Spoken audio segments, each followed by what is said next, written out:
Huwag lang puro investigasyon, dapat may makulong. Yan ang panawagan ng ilang grupong nagkilos protesta ulit sa labas ng compound ng mga Diskaya.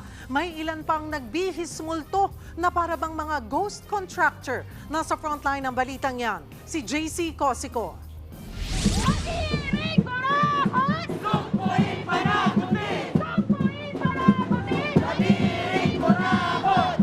Muling kinalampag ng iba't ibang grupo ang St. Gerard Construction ng pamilya Diskaya sa Pasig.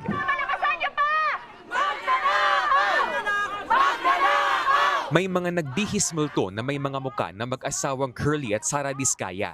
Meron ding multong version si Mark Alan Arevalo na presidente ng Wawo Builders.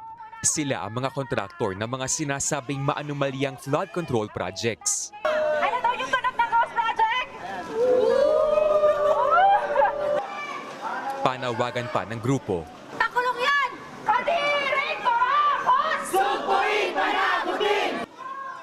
Kahit mga sangkot na politiko at opisyal ng gobyerno, dapat din daw ikulong. Hindi na pwede, puro investigations lang. Dapat may managot. Sabi ng DPWH, this is where your taxes go. Ang sabi nating mga kabataan, this is where your taxes goes.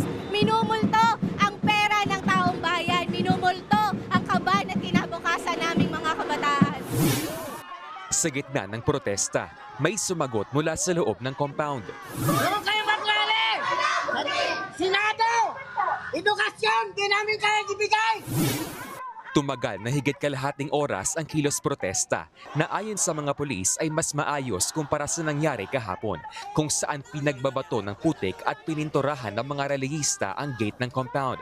Sasampahan daw ng kampo ng mga Diskaya ang organizer ng rally ng mga reklamong malicious mischief, vandalism, unjust vexation at alarm and scandal. Inayos na po ng ating legal team, identified na po kung sino yung organizer.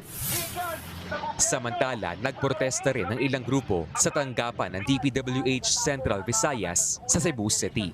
Sa pangungunayan ng Bayan Central Visayas, pinagbabato nila ng kamatis ang harapan ng opisina bilang pagkondena sa maanumalya umanong flood control project sa probinsya. Sa gitna ng mga protesta, nanawagan ng ilang alkalde sa publiko na kumalma. Naintindihan ko po yung galit, talaga naman po nakakagalit. Ngunit meron pong mga tamang paraan ng pagprotesta. Baka mamaya gamitin ang mga ganitong klaseng protesta para sa ibang mga agenda ng ibang mga grupo. Bagay na binabantayan naman daw ng pulisya.